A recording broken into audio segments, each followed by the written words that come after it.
কেমন আছেন? হ্যাঁ, খুব ভালো। ভালো না? ঈদের কোলাকুলি করি দাদার লগে। দাদা, হ্যাঁ দাদা, আপনি ভালোই আছেন না? দাদা, আমার মনটা এবার খুব খারাপ, বুঝুই। মনটা চাইছি কুরবানি দেওয়ার জন্য, কিন্তু অর্থনৈতিকভাবে খুব কষ্টে আছি, এই কারণে কুরবানি দিতে পারি নাই। তো আমার একটা জিনিস কষ্ট লাগে সবচেয়ে, গরিব অসহায় মানুষের, এই যারা মাংসের জন্য বাসা বাড়িতে ছুটাছুটি করে, হ্যাঁ, বৃদ্ধ মানুষ, বুড়া মানুষ, কিন্তু এটা খুব কষ্ট লাগে।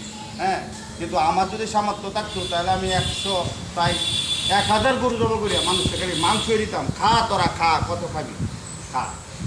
তা ঠিক আছে, কিন্তু যার মন আছে তার দন নাই, ঠিক বলছি। যার দন আছে তার মন নাই। এইটাই। কিন্তু দুয়াটা যদি একসাথে থাকে তাহলে তো সবাই সমান হইতো।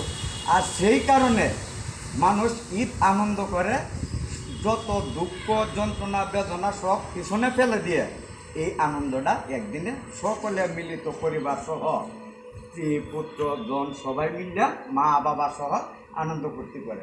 যদি সামর্থ্য থাকে কেউ কিছু কাউরে দিতে মানে মনে শান্তি যায়। আচ্ছা দাদা, আপনি ঈদের আমার জন্য দোয়া করবেন, আমি যেন সামনে কুরবানি দিতে পারি বিশাল বড় করে, হ্যাঁ, লাখ লাখ মানুষের জন্য খাওয়াইতে পারি।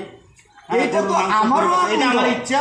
আপনি দোয়া করেন, ঠিক আছে? ভালো থাকবেন, ঠিক আছে? আপনি সুস্থ থাকবেন। আপনিও সুস্থ থাকেন, ভালো থাকেন।